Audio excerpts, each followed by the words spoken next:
الحمد لله رب العالمين والصلاة والسلام على سيد الأنبياء والمرسلين أما بعد فأعوذ بالله من الشيطان الرجيم بسم الله الرحمن الرحيم فاسألوا أهل الذكر إن كنتم لا تعلمون قال النبي صلى الله عليه وسلم إن الله لا يرفع العلم إن الله لا يقبض العلم انتزاعا ينتزعه من العباد ولكن يقبض العلم بقبض العلماء رواه الإمام البخاری فی صحیح. عزیز طلبہ، اللہ رب العالمین نے جہاں بے شمار نعمتیں عطا فرمایا، صحت کی دولت سے انسان کو مالا مال فرمایا اور طاقت و قوت عطا فرمایا، اسی طرح اللہ رب العالمین کی ایک بڑی نعمت علم ہے. جگہ جگہ اللہ رب العالمین نے علم کی دولت کا ذکر فرمایا ہے. یہ علم کی دولت اتنی عظیم نعمت ہے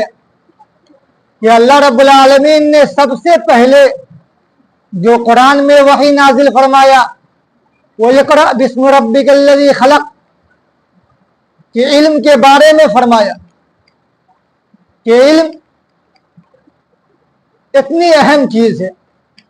کہ نماز سے پہلے بھی، زکوٰۃ سے پہلے اور تمام احکام سے پہلے اللہ رب العالمین نے علم سیکھنے کا حکم فرمایا. یہی ایک آیت علم کی اہمیت کو بتانے کے لیے، علم کی اہمیت اجاگر کرنے کے لیے کافی تھی، مگر اللہ رب العالمین نے قرآن جیسی مقدس کتاب میں جگہ جگہ علم کے بارے میں فرمایا، علم سیکھنے کا حکم اور علم کے بارے میں تاکیدی حکم نازل فرمایا ہے. ابھی اللہ رب العالمین نے جب ہمیں اور آپ کو مدرسہ میں بھیجا تو یہی علم کے سیکھنے کے لیے اللہ رب العالمین نے بھیجا ہے. یہ مدرسہ ایک طرح کا کارخانہ ہے. جس طرح سے کارخانے میں سامان تیار کیا جاتا ہے، اگر کارخانہ میں صحیح طریقے سے سامان تیار کیا گیا تو پھر وہ سامان کی قیمت بہت ہی زیادہ بازار میں ملتی ہے، دی جاتی ہے. اور اگر کارخانے میں سامان صحیح طرح سے تیار نہیں ہوا، کسی طرح سے اس میں گڑبڑی ہو گئی تو پھر اس سامان کی کوئی قیمت بازار میں نہیں دی جاتی، کوئی قیمت اور کوئی حیثیت بازار میں اس سامان کی نہیں ہوتی. اسی طرح سے یہ مدرسہ یہ ایک کارخانہ ہے. یہاں جو طلباء صحیح طریقے سے وقت کو استعمال کریں گے، صحیح طریقے سے دین کو، علم کو سیکھیں گے، وہ یہاں سے نکلنے کے بعد اس کی قیمت ہی قیمت ہوگی اور اس کا مقام اور مرتبہ ہی ہوگا. جہاں بھی وہ چلے جائیں گے دنیا میں بھی اللہ رب العالمین اس کی قدر و منزلت دنیا والے کو دکھائیں گے اور آخرت میں تو اللہ رب العالمین نے رکھا ہی ہے. لیکن اگر یہ مدرسے میں آ کر کے اگر ہم نے صحیح طریقے سے علم حاصل نہیں کیا، اگر ہم نے وقت کا صحیح استعمال نہیں کیا تو پھر اللہ رب العالمین یہ عظیم نعمت کو ہم سے نہ جانے کب چھین لے گا وہ کسی کو معلوم نہیں ہے۔ یہ علم اتنی بڑی دولت ہے کہ جب تک دنیا میں علم کا وجود رہے گا، جب تک آسمان اور زمین کا نظام اپنی جگہ باقی رہے گا، جب تک دنیا میں علماء زندہ رہیں گے، دنیا میں علماء باقی رہیں گے، جب تک دنیا کا نظام چلتا رہے گا۔ لیکن جب یہ دنیا کا نظام اللہ رب العالمین اس وقت ختم کر دیں گے جب دنیا سے علم کو اٹھا لیا جائے گا۔ صحیح بخاری کی روایت ہے کہ اللہ کے نبی علیہ الصلوۃ والسلام نے فرمایا، ان اللہ لا يقبض العلم انتزاعا ينتزعه من العباد، اللہ رب العالمین علم کو اس طرح سے نہیں اٹھائے گا کہ دنیا میں جو علماء ہے، علماء کے سینے سے علم کو کھینچ لیا جائے گا، علماء کے سینے سے علم کو نکال دیا جائے گا۔ اس طرح سے اللہ رب العالمین علم کو ختم نہیں کرے گا، بلکہ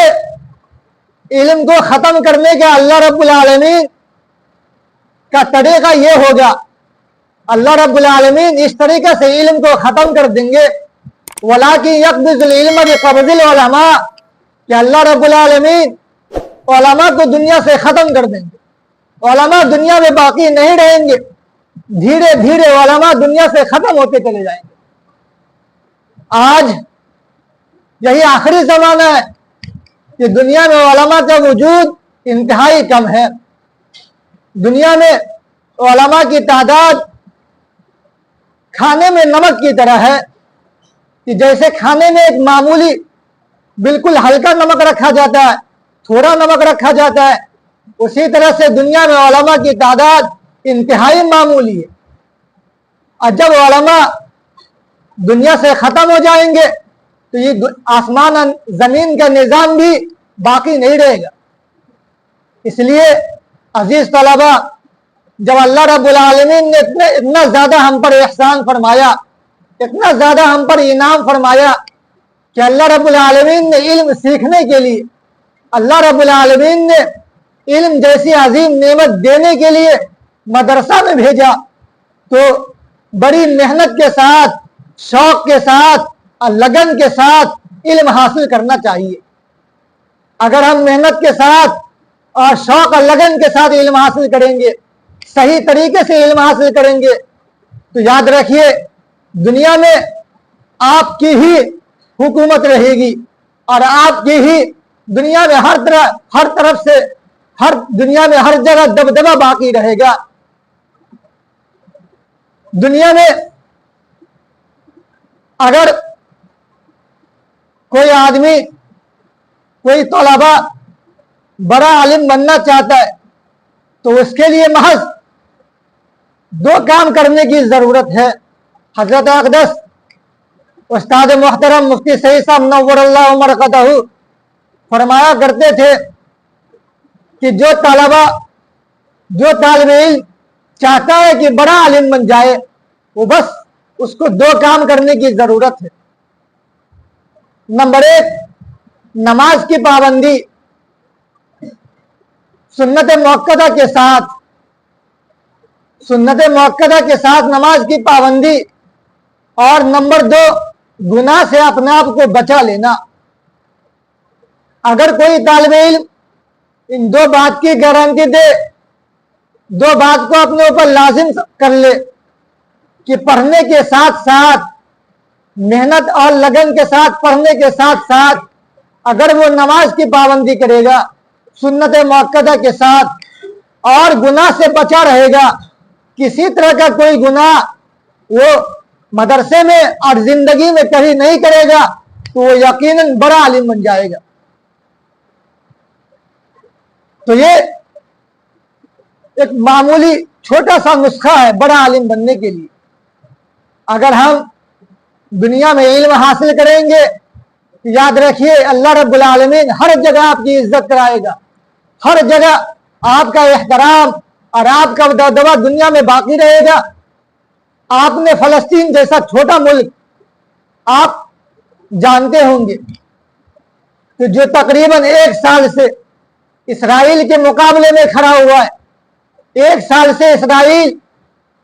اور امریکہ اور پوری دنیا کی طاقت، سپر پاور، جو امریکہ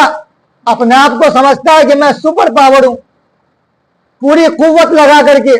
پوری طاقت لگا کر کے فلسطین کو مٹانے کی کوشش کر رہا ہے اور فلسطین کو مٹا دینے کے در پہ ہے۔ لیکن آپ نے سنا ہی ہوگا اور آپ نے دیکھا ہی ہوگا نیوز اخبار وغیرہ میں کہ ایک معمولی سا چھوٹا دیش فلسطین، وہاں کے لوگوں کو اسرائیل 1 سال سے مٹانے کے در پہ ہے، مگر وہ قوم مٹا نہیں، وہ قوم جھکا نہیں، وہ قوم اسرائیل جیسی ظالم کے سامنے ڈٹا ہوا ہے۔ آخر کیوں؟ وجہ کیا ہے؟ وجہ یہی قرآن ہے، قرآن کہ فلسطین کے ہر گھر میں آپ کو حافظ قرآن مل جائے گا۔ فلسطین میں حافظوں کی تعداد کثرت سے ہے،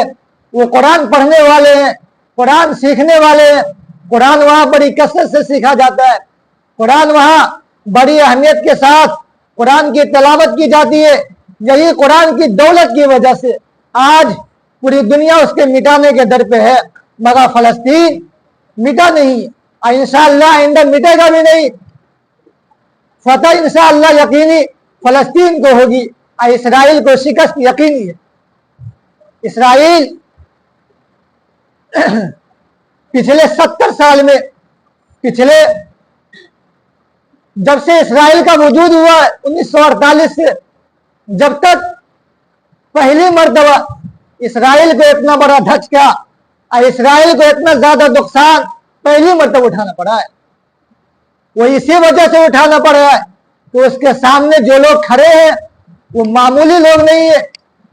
وہ قرآن کا علم رکھتے ہیں، وہ شریعت کا علم رکھتے ہیں۔ اس وجہ سے ان کو کوئی شکست نہیں دے سکا اور آئندہ شکست دے بھی نہیں سکتا۔ اللہ کے نبی علیہ الصلوۃ والسلام نے فرمایا تھا، صحیح حدیث میں ہے کہ لا تزال طائفۃ من امتی، میری امت میں سے ایک جماعت ہمیشہ حق پر باقی رہے گی، طائفہ منصورہ، اس کو کوئی لا یضر من خالفہم، اس کو کوئی بھی شکست نہیں دے سکتا، اس کو کوئی بھی مغلوب نہیں کر سکتا، وہ ہمیشہ غالب رہے گا۔ تو آخر وہ کون لوگ ہوں گے؟ صحیح مسلم شریف کی روایت ہے کہ وہ ملک شام کے لوگ ہوں گے، لا یزال اہل الغرب، کہ وہ اہل غرب ہوں گے، مغرب والے ہوں گے۔ امام احمد بن حنبل رحمت اللہ علیہ اور دیگر محدثین نے اس حدیث کی تفسیر یہی کی ہے کہ وہ ملک شام کے لوگ ہوں گے۔ لہذا یہ ملک شام، وہاں